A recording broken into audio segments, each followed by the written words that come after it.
कैसे हैं? उम्मीद कर रहे हैं कि बहुत अच्छे ढंग से तैयारी चल रहा होगा।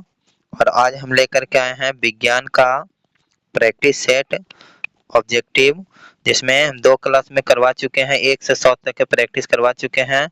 आज के क्लास में तीसरा क्लास में हम लोग देखेंगे 1 से 101 से 150 तक के क्वेश्चन को हम देखेंगे, इसका आंसर भी जानेंगे। तो देर न करते हुए शुरू करते हैं।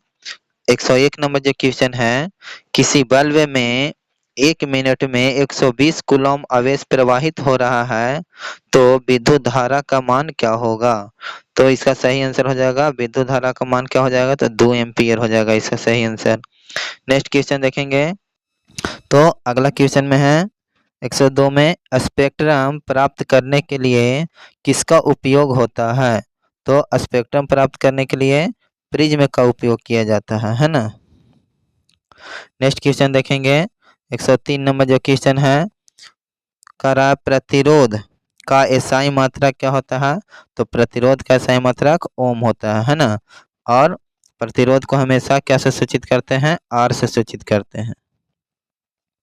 नेक्स्ट क्वेश्चन देखेंगे। 104 नंबर क्वेश्चन है, परिपथ में विद्युत धारा की माप किससे मापी जाती है? तो परिपथ में विद्युत धारा का माप एमीटर से मापी जाती है। नेक्स्ट क्वेश्चन देखेंगे।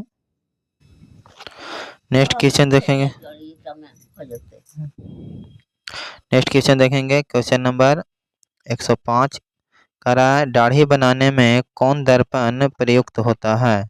तो दाढ़ी बनाने में कौन सा दर्पण प्रयुक्त होगा? तो अवतल दर्पण है ना। दाढ़ी बनाने के लिए कौन सा दर्पण का उपयोग भी किया जाता है? तो अवतल दर्पण का। नेक्स्ट क्वेश्चन देखेंगे। बहुत ही अच्छा क्वेश्चन है, किस उपकरण में प्लस और माइनस का चिन्ह नहीं होता है? तो जो कुंडली होता है इसमें प्लस और माइनस का चिन्ह नहीं होता है, बाकी सभी उपकरण में प्लस माइनस का चिन्ह होता है। नेक्स्ट क्वेश्चन है, सरल सूक्ष्मदर्शी में किसका उपयोग होता है? तो सरल सूक्ष्मदर्शी में जो है से आपका उत्तल लेंस का उपयोग होता है। नेक्स्ट क्वेश्चन देखेंगे। बहुत ही अच्छा क्वेश्चन है ये, और इस क्वेश्चन को जो है से अधिकतर स्टूडेंट को दिक्कत होता है, याद रखिएगा। नीला थोथा, जिसको हम लोग तूतिया के नाम से जानते हैं, देहाती भाषा में इसको तूतिया के नाम से जाना जाता है। इसका रासायनिक सूत्र क्या होता है? तो नीला थोथा का रासायनिक सूत्र है CuSO4 × 5H2O। ये नीला थोथा का रासायनिक सूत्र है। नेक्स्ट क्वेश्चन देखेंगे। 109 नंबर, निम्नलिखित में कौन लवण है? तो निम्नलिखित में से कौन सा जो है से लवण है? तो देखिए HCl जो है ये आपका अम्ल है, NaOH जो है से क्षार है, NH4OH जो है से आपका क्षार है। तो ये लवण कौन हो जाएगा? तो K2SO4 यानी पोटेशियम सल्फाइड जो हो जाएगा वो आपका लवण हो जाएगा। नेक्स्ट क्वेश्चन देखेंगे। नाइट्रोजन अणु में कितने सहसंयोजक बंधन बनता है? तो नाइट्रोजन अणु में 3 सहसंयोजक बंधन बनता है। नेक्स्ट क्वेश्चन देखेंगे। नेक्स्ट क्वेश्चन है, संगमरमर का रासायनिक सूत्र क्या है? तो संगमरमर का रासायनिक सूत्र आपका हो जाएगा CaCO3। संगमरमर को कैल्शियम कार्बोनेट भी बोला जाता है। कहीं कहीं जो है से क्वेश्चन आता है कि कैल्शियम कार्बोनेट का रासायनिक सूत्र क्या है? तो कैल्शियम कार्बोनेट कहे तो ये भी जो है से आपका CaCO3 हो जाएगा, है ना। चलिए नेक्स्ट क्वेश्चन देखेंगे। वन संपदा का एक उदाहरण क्या है? तो वन संपदा का एक उदाहरण क्या हो जाएगा? तो लकड़ी जो है से आपका वन संपदा का एक उदाहरण है ना। आप लोग कमेंट में जरूर बताइएगा कि वन जो है से किस संसाधन के अंतर्गत आता है ना। और नेक्स्ट क्वेश्चन देखेंगे। चीनी का रासायनिक सूत्र क्या है ना। देखिए चीनी का जो रासायनिक सूत्र है वो आपका C12H22O11 है, ये आपका चीनी का रासायनिक सूत्र है। इसी तरह से ग्लूकोज का भी रासायनिक सूत्र पूछा जाता है कि ग्लूकोज का रासायनिक सूत्र क्या है, तो आप कमेंट करके जरूर बताइएगा कि ग्लूकोज का रासायनिक सूत्र क्या है। नेक्स्ट क्वेश्चन देखते हैं। सोडियम कार्बोनेट के जलीय घोल में मिथाइल ऑरेंज का घोल मिलाने पर घोल का जो रंग होता है वो परिवर्तित होकर कैसा हो जाता है? तो इस घोल का रंग जो है से परिवर्तित होकर पीला हो जाएगा, है ना। नेक्स्ट क्वेश्चन देखेंगे। स्वयं पोषी पोषण के लिए आवश्यक क्या है? तो स्वयं पोषी पोषण के लिए आवश्यक क्या है? तो इनमें से सभी। क्या कि स्वयं पोषी जो होता है वो पेड़ पौधा कहलाता है। तो पेड़ पौधा के लिए CO2 भी जरूरी है, क्लोरोफिल भी जरूरी है और सौर का प्रकाश भी जरूरी है। इसलिए इसका फाइनल आंसर हो जाएगा आपका सभी, यानी ये सभी जो है से जरूरी है। नेक्स्ट क्वेश्चन देखेंगे, इंसुलिन की कमी से कौन सा रोग होता है? तो इंसुलिन की कमी से कौन सा रोग होता है? तो मधुमेह। और मधुमेह को और किस नाम से जाना जाता है? ये आप कमेंट करके जरूर बताइएगा कि मधुमेह को और किस नाम से जाना जाता है ना। नेक्स्ट क्वेश्चन देखेंगे, खुला परिसंचरण तंत्र किसमें पाया जाता है? तो खुला परिसंचरण तंत्र जो होगा वो आपका कॉकरोच में पाया जाता है, क्योंकि जो कॉकरोच है उसमें खुला परिसंचरण तंत्र होता है। नेक्स्ट क्वेश्चन देखिए, यूरो 2 का संबंध किससे है? तो यूरो 2 का जो संबंध है वो आपका वायु प्रदूषण से संबंधित है। यूरो 2 का जो संबंध है आपका वायु प्रदूषण से। यूरो 2 का जो है से सम्मेलन कहाँ हुआ था ये आप कमेंट करके जरूर बताइएगा। नेक्स्ट क्वेश्चन देखेंगे, तो निम्नलिखित में कौन जैव अनिम्नीकरणीय पदार्थ है? तो निम्नलिखित में कौन जैव अनिम्नीकरणीय पदार्थ है? तो DDT, यानी DDT का जो छिड़काव होता है तो DDT जो है से जैव अनिम्नीकरणीय पदार्थ है। नेक्स्ट क्वेश्चन देखेंगे, क्लोरोफिल क्लोरोफिल वर्णक का रंग कैसा होता है? तो क्लोरोफिल का वर्णक का रंग हरा होता है, ये तो सबको जानता है। क्लोरोफिल किस में पाया जाता है? तो पेड़ की पत्तियों में पाया जाता है ना। नेक्स्ट क्वेश्चन देखेंगे, लघु पतन के समय परिपथ में विद्युत धारा का मान क्या हो जाता है?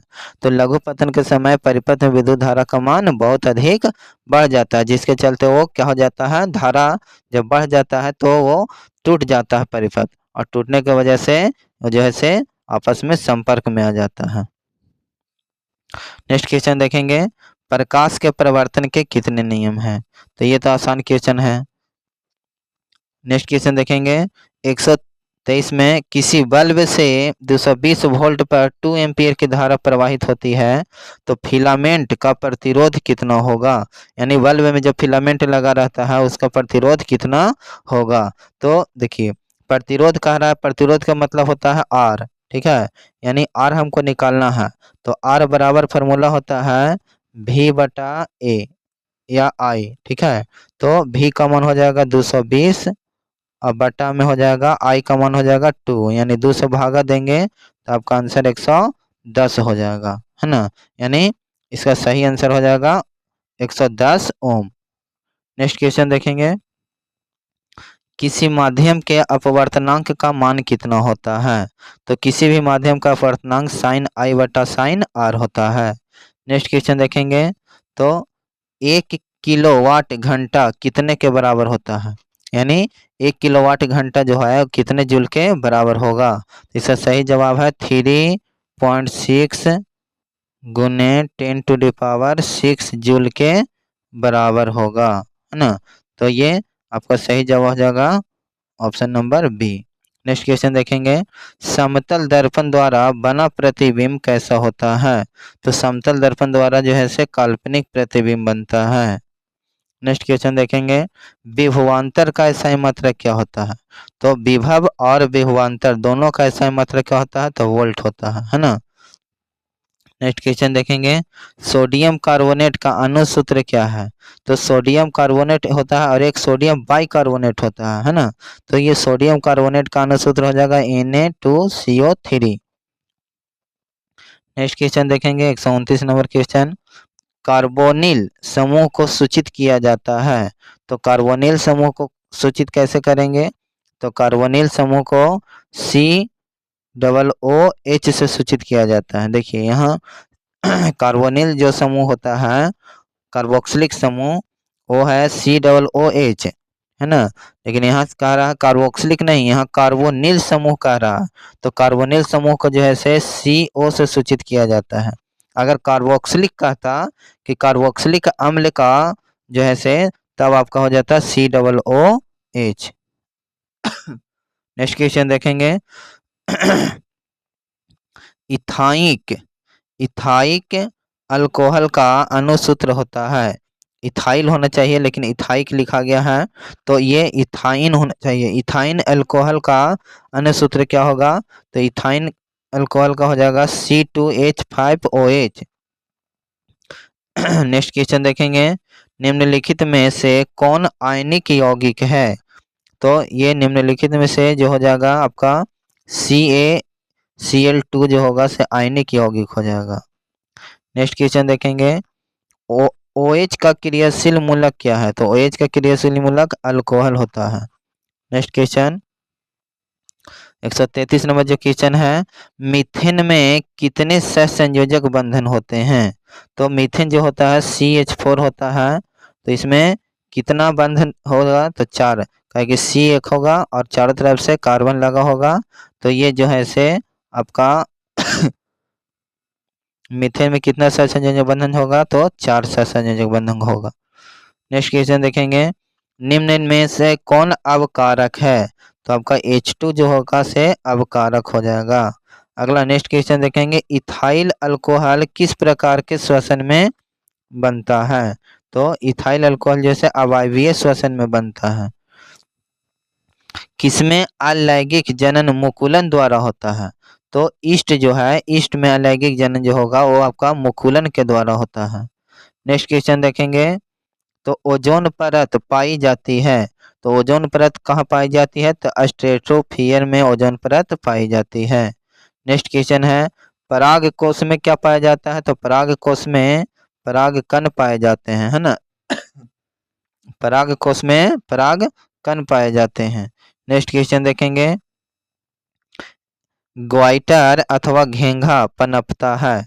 ग्वाइटर अथवा घेंघा पनपता है आयोडीन की कमी से, यानी आयोडीन की कमी से कौन सा रोग होता है? तो गाइटर रोग होता है, या इसको घेंघा रोग के नाम से भी जानते हैं। नेक्स्ट क्वेश्चन है, बहुत अच्छा क्वेश्चन है, द ओरिजिन ऑफ स्पेसीज नामक पुस्तक किसने लिखा? तो द ओरिजिन ऑफ स्पेसीज नामक पुस्तक जो है से चार्ल्स डार्विन, डार्विन का पूरा नाम है चार्ल्स डार्विन, है ना, तो ये लिखा था। नेक्स्ट क्वेश्चन देखेंगे, तो अगला क्वेश्चन है, विद्युत फ्यूज विद्युत धारा के किस प्रभाव यानी किस सिद्धांत पर कार्य करती है? तो इसका सही आंसर हो जाएगा आपका ऊष्मीय प्रभाव पर।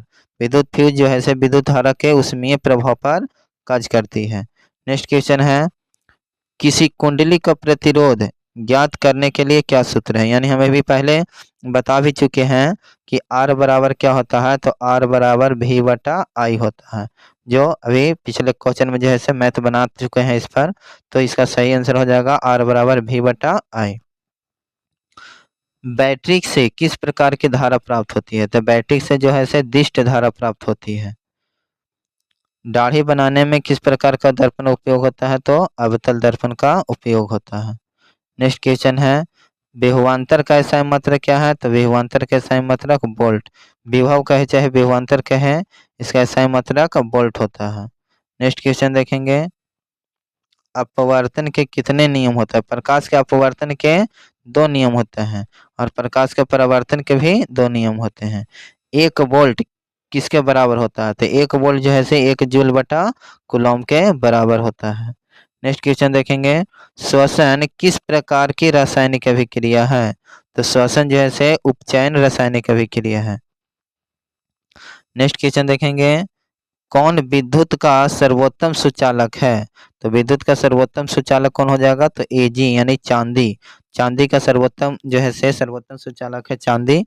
और आप कमेंट करके जरूर बताइएगा सोना का जो संकेत है वो क्या है, आपका पारा का संकेत क्या है, ये दोनों पूछता है, पारा का आयस के भी पूछता है, तो ये सब जरूर कमेंट करके बताइएगा। नेक्स्ट क्वेश्चन लास्ट जो है से लास्ट क्वेश्चन देखते हैं। नेक्स्ट और लास्ट है 50 नंबर जो क्वेश्चन है, आवर्त सारणी के उदर्ग स्तंभों को क्या कहा जाता है? तो आवर्त सारणी का जो ऐसे खड़ा खड़ा जो लाइन रहता है इसको उदग्र बोला जाता है, तो इसको क्या कहते हैं? वर्ग। तो वर्गों की संख्या कितना है? तो वर्ग 18 है।